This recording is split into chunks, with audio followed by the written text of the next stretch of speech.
আজকে আমরা পড়ব বডি ফ্লুইড অ্যান্ড সার্কুলেশনের ফর্মড এলিমেন্টস। এর আগের দিন আমরা প্লাজমা পড়েছি, আজকে পড়ব ফর্মড এলিমেন্টস।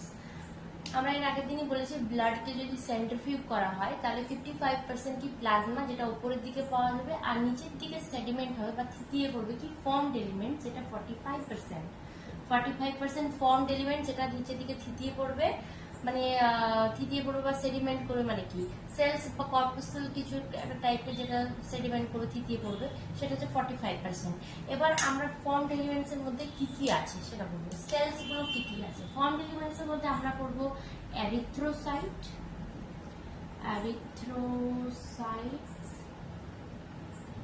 আমরা পড়বো লিউকোসাইটস, আর আমরা পড়বো প্ল্যাটলেটস। ওকে, এরিথ্রোসাইটস, লিউকোসাইটস আর প্ল্যাটলেটস, তার মধ্যে আমরা আজকে কভার করবো এরিথ্রোসাইটস। ঠিক আছে, এবার এরিথ্রোসাইটস এটা কভার করবো। ঠিক আছে, তার আগে এরিথ্রোসাইট, লিউকোসাইটস আর প্ল্যাটলেটস একই জায়গা থেকে ফর্ম হয়, তার জন্য আমরা যে ফর্মেশন অফ এরিথ্রোসাইট, লিউকোসাইট, প্ল্যাটলেটস একসঙ্গেই বলে দিচ্ছি, তাহলে এরিথ্রোসাইটেরটাও হয়ে যাবে। ঠিক আছে, তাহলে ফার্স্টে আমরা ফর্মেশন অফ এরিথ্রোসাইট বলে হেডিং করে আমরা ওটা যাব। ঠিক আছে, তো ফর্মেশন অফ এরিথ্রোসাইটে আমাদের যে শরীরে বা হিউম্যান বডিতে লং বোন আছে, লং বোন, সে ধরে নাও এরকম একটা লং বোন, তার হেড আছে, হেড। ঠিক আছে, লং বোনে হেড রাখলাম। ঠিক আছে, এই লং বোনে হেডের ভেতরে কি থাকে, এরকম একটু তরল পদার্থ টাইপের থাকে। এগুলোকে আমরা বলি রেড বোন ম্যারো। কি বলি? Red bone marrow, red bone marrow. আর রেড বোন ম্যারোতে এই ধরনের কিছু সেল থাকে, এগুলোকে আমরা বলি স্টেম সেল। স্টেম সেল, এই স্টেম সেল থেকে আমাদের যে এরিথ্রোসাইটস, লিউকোসাইটস আর প্লেটলেটস এগুলো উৎপন্ন হয়। ঠিক আছে, এই স্টেম সেল থেকে কি হয়, এই স্টেম সেল থেকে আমি যদি এরিথ্রোসাইটের কথা বলি, স্টেম সেল থেকে কি হয়, প্রথমে কি উৎপন্ন হয়, ডাইরেক্ট এরিথ্রোসাইট উৎপন্ন হয় না, প্রথমে এরিথ্রোব্লাস্ট আসবে, তারপর এরিথ্রোব্লাস্টটা পরবর্তীকালে কি হবে, এরিথ্রোসাইটে পরিণত হবে। কি এরিথ্রোসাইট। ঠিক আছে, যেমন লিউকোসাইটের ক্ষেত্রেও প্রথমে কি হবে, লিউকোব্লাস্টে পরিণত হবে, তারপরে লিউকোসাইটে পরিণত হবে। ঠিক আছে, লিউকোসাইটস। আর প্ল্যাটলেটসটা কি হয়, মেগা ক্যারিওসাইট। হ্যাঁ, মেগা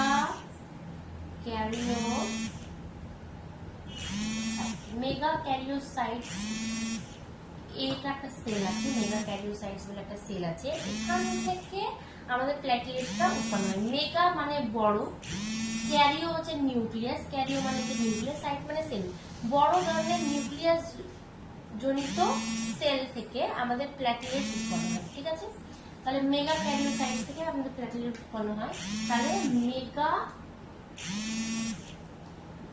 ক্যারিওব্লাস্ট হয়, সেখান থেকে মেগা ক্যারিওসাইট।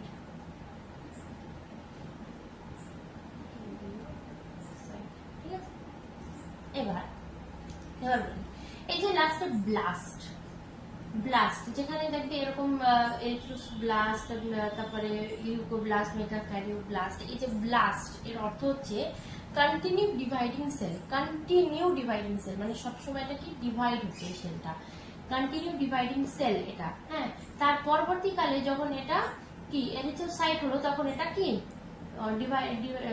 ডিভাইড হচ্ছে না, তখন এটা ম্যাচিওর হয়ে গেছে।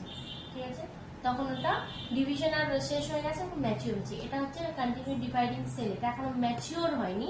যখন আমাদের ব্লাস্ট থেকে সাইটে পরিণত হয়ে যাবে, তখন ওটা ম্যাচিওর হয়ে যাবে, তখন ওটা কি সাইটে পরিণত হবে, এরিথ্রোসাইটস এবং কোষে পরিণত হবে। লিউকোব্লাস্টও কি কন্টিনিউ ব্লাস্ট মানে হচ্ছে continue dividing cell, continue dividing মানে বিভাজন হচ্ছে, সবসময় কোষ বিভাজন হচ্ছে, সেখান থেকে এটা ম্যাচিওরে পরিণত হবে, ম্যাচিওর লিউকোসাইটসে পরিণত হবে, মেগা ক্যারিওব্লাস্ট থেকেও মেগা ক্যারিওসাইট ম্যাচিওরে পরিণত হবে। তাহলে বোঝা গেল যে কিভাবে আমাদের ফরমেশন হচ্ছে এরিথ্রোসাইটস, লিউকোসাইটস আর মেগা ক্যারিওসাইট। ঠিক আছে, তাহলে আমাদের রেড বোন ম্যারো থেকে, রেড বোন ম্যারোতে যে স্টেম সেল থাকে সেই স্টেম সেল এইগুলোকে কি ফরমেশন করে। ঠিক আছে, এগুলো ফরমেশন স্টেম সেল করে। এবার আমি এরিথ্রোসাইটস হেডিং করছি। ঠিক আছে,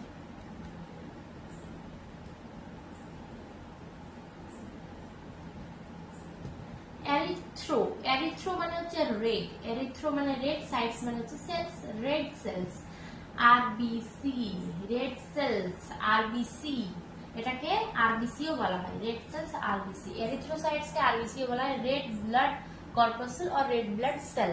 ঠিক আছে, এবার রেড ব্লাড সেল আমাদের হিউম্যান বডিতে, অ্যাডাল্ট হেলদি হিউম্যান বডিতে রেড ব্লাড সেলের কাউন্টিং কত দেখা গেছে, পরীক্ষা করে দেখা গেছে, ডেটাবেসিস এনসিআরটি দেওয়া আছে 5 to 5.5 মিলিয়ন, 5 to 5.5 মিলিয়ন পার এমএমকিউ ব্লাডে, পার এমএমকিউ ব্লাডে, এমএমকিউ ব্লাডে। ঠিক আছে, 5 থেকে 5.5 মিলিয়ন পার এমএমকিউ ব্লাডে আমাদের দেখা যায় এরিথ্রোসাইটস, 5 থেকে 5.5 মিলিয়ন। ঠিক আছে, এটা হচ্ছে নাম্বার দেখা হবে।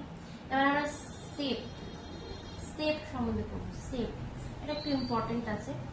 আমাদের আরবিসি সেপ কেমন হয়? আরবিসি সেপ আমরা জানি বাই কনকেভ হয়। কেমন হয়?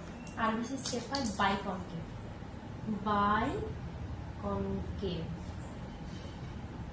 বাই কনকেভ মানে এই রকম মাঝের দিকে একটু চ্যাপ্টা টাইপের, মানে এরকম গোল ফ্ল্যাট না, গোল কিন্তু মাঝের দিকে কি চ্যাপ্টা, এইভাবে চ্যাপ্টা চ্যাপ্টা থাকবে, আর উপর দুই দিক ফোলা টাইপের থাকবে, আর মাঝের দিক চ্যাপ্টা থাকবে। ঠিক আছে, এরকম একটু চ্যাপ্টা থাকে, এটা কি দুই দিক থেকে চ্যাপ্টা না, বাই কনকেভ, বাই কনকেভ।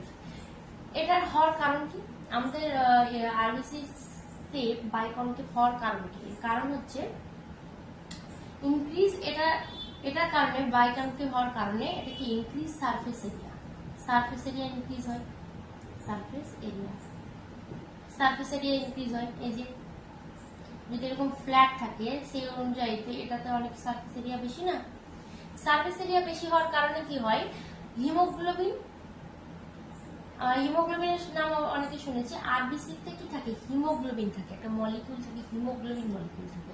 সেই হিমোগ্লোবিনটা খুব বেশি পরিমাণে থাকতে পারে, কি বেশি পরিমাণে ডিপোজিট হতে পারে, বেশি পরিমাণে আমাদের হিমোগ্লোবিনটা পাওয়া যেতে পারে। একটা আরবিসিতে কখনো একটা দুটো এরকম হিমোগ্লোবিন থাকে না। একটা আরবিসি সেল যদি ধরি তাহলে একটা হিমোগ্লোবিন থাকবে এটা না, একটা আরবিসি সেলে মিলিয়নসে হিমোগ্লোবিন থাকে। কি একটা আরবিসি সেলে মিলিয়নসে হিমোগ্লোবিন থাকে, অ্যাপ্রক্সিমেটলি 120 মিলিয়ন থাকে একটা হিমোগ্লোবিন সেলে। মানে ইচ হিমোগ্লোবিন সেলে কি থাকে আরবিসিতে, ইচ আরবিসিতে কি থাকে 280 মিলিয়ন হিমোগ্লোবিন থাকে।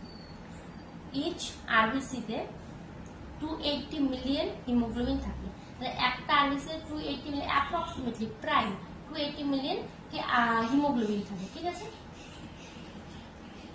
তাহলে সারফেস এরিয়া বেশি মানে সারফেস এরিয়া বেশি মানে হিমোগ্লোবিনের ডিপোজিশন বেশি হবে, হিমোগ্লোবিন বেশি পরিমাণে থাকতে পারবে।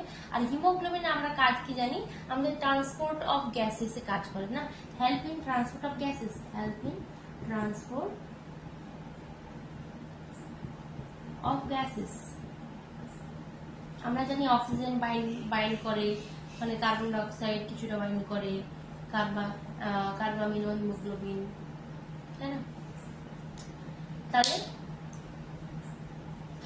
সেপ বাই কনকেভ হলো, সারফেস এরিয়া বাড়লো, বাই কনকেভ হওয়ার কারণে সারফেস এরিয়া বাড়বে, সারফেস এরিয়া বাড়ার কারণে হিমোগ্লোবিন বেশি পরিমাণে ডিপোজিট হতে পারে, হিমোগ্লোবিন যত বেশি পরিমাণে ডিপোজিট হবে ট্রান্সপোর্ট অফ গ্যাসেসে কি হেল্প হবে। ঠিক আছে, তাহলে এটা সেপ গেল, ফরমেশন তাকে বলে দিয়েছি। এবার আমরা হিমোগ্লোবিন সম্বন্ধে একটু ধারণা করবো যে হিমোগ্লোবিনটা কি। ঠিক আছে, আমাদের নর্মালি হেলদি হিউম্যানে 12 to 16 গ্রাম হিমোগ্লোবিন থাকা যায় দেখা যায় পার 100 ml ব্লাডে, পার 100 ml ব্লাডে। এটা ডেটা এনসিআরটি তে দেওয়া আছে। হিমোগ্লোবিন আমাদের হেলদি হিউম্যানে থাকে 12 to 16 gram per 100 ml of ব্লাডে, ঠিক আছে। 12 to 16 গ্রাম হিমোগ্লোবিন দেখা যায়। এবার হিমোগ্লোবিনের স্ট্রাকচারের দিকে যদি আমরা একটু নজর দিই, তাহলে হিমোগ্লোবিনের স্ট্রাকচারে হিমোগ্লোবিন, হিম আর গ্লোবিলিন প্রোটিন দিয়ে গঠিত। হিমোগ্লোবিন থেকে হিম আর গ্লোবিলিন প্রোটিন দিয়ে গঠিত। কি হিম আর গ্লোবিলিন প্রোটিন থাকে, গ্লোবিলিন প্রোটিন থাকে, এই দুটো জিনিস দিয়ে তৈরি আমাদের হিমোগ্লোবিন। হিম কি থাকে? 4 মলিকিউল হিম থাকে, ঠিক আছে। 4 মলিকিউল হিম থাকে। আমরা যদি হিমের আবার ভেতর দিকে স্ট্রাকচারে যাই, তাহলে দেখা যাবে সেখানে আয়রন কন্টেনিং থাকে। কি থাকে? Iron containing. আয়রন কন্টেনিং এর জন্য এটা colour red. Due to iron containing colour কি রেড দেখা যায়, রেড কালার অকার, ঠিক আছে। Due to iron containing red colour occur, ঠিক আছে। হিমোগ্লোবিনের 4 মলিকিউল হিম থাকে, সেখানে আয়রন কন্টেনিং থাকে। আমাদের অত ডিটেলস এর স্ট্রাকচারের দিকে যাওয়া নেই, জাস্ট ইনফরমেশন জিনিসগুলো আমরা জানবো। আর গ্লোবিলিন প্রোটিন দিয়ে গঠিত। গ্লোবিলিন প্রোটিন আমরা জানি কি গ্লোবিলিন প্রোটিন কি রকম হয়, আলফা গ্লোবিলিন হয়, বিটা গ্লোবিলিন হয়, গামা গ্লোবিলিন হয়। তাহলে এখানে কি কি গ্লোবিলিন প্রোটিন থাকে আমরা দেখবো যে আলফা চেন থাকে আর বিটা চেন থাকে। 2 আলফা গ্লোবিলিন থাকে আর 2 বিটা গ্লোবিলিন চেন থাকে। 2 আলফা গ্লোবিলিন চেন থাকে আর 2 বিটা গ্লোবিলিন চেন থাকে, ঠিক আছে। তাহলে এটা হচ্ছে একটু স্ট্রাকচার বোঝা গেল হিমোগ্লোবিন। আর হিমোগ্লোবিনের কাজ তো বললাম ট্রান্সপোর্ট অফ গ্যাসেস এ কাজ করে, ঠিক আছে। Help in transport of gases. Life span, এরিথ্রোসাইটের এবার লাইফ স্প্যান যেটা ইম্পর্টেন্ট। হ্যাঁ, লাইফ স্প্যান হচ্ছে 120 ডেজ। 120 ডেজ। আফটার 120 ডেজ কি এটা কি লাইফ পূরণ হয়ে গেছে, মানে বয়স হয়ে গেছে। আফটার 120 ডেজ ব্রেকডাউন হতে থাকবে, মানে স্ট্রাকচারে পরিবর্তন দেখা দেবে। স্ট্রাকচারে পরিবর্তন দেখা দেবে আর তখন ম্যাক্রোফেজ বলে একটা সেল থাকে। ম্যাক্রোফেজের কাজ কি? অ্যাবনর্মাল সেলের আরবিসি কে ধ্বংস করতে হবে। অ্যাবনর্মাল সেল যেটা বয়সের কারণেই হোক বা তার আগেই হোক, হ্যাঁ, অ্যাবনর্মাল সেল থাকলেই ম্যাক্রোফেজ সেটাকে ধ্বংস করে দেয়, ঠিক আছে। খেয়ে ফেলে, ধরে ধরে খেয়ে ফেলে ম্যাক্রোফেজ। তাহলে পরে ম্যাক্রোফেজ তাদেরকে অ্যাবনর্মাল সেলের জন্য ধ্বংস করে দেয়। সেটা কোথায় হয়? স্প্লিনে। স্প্লিনকে গ্রেভিয়ার্ড অফ আরবিসিস বলা হয়। আরবিসি গ্রেভিয়ার্ড মানে কবরস্থান স্প্লিনে ঘটে। আর কে করে? ম্যাক্রোফেজ।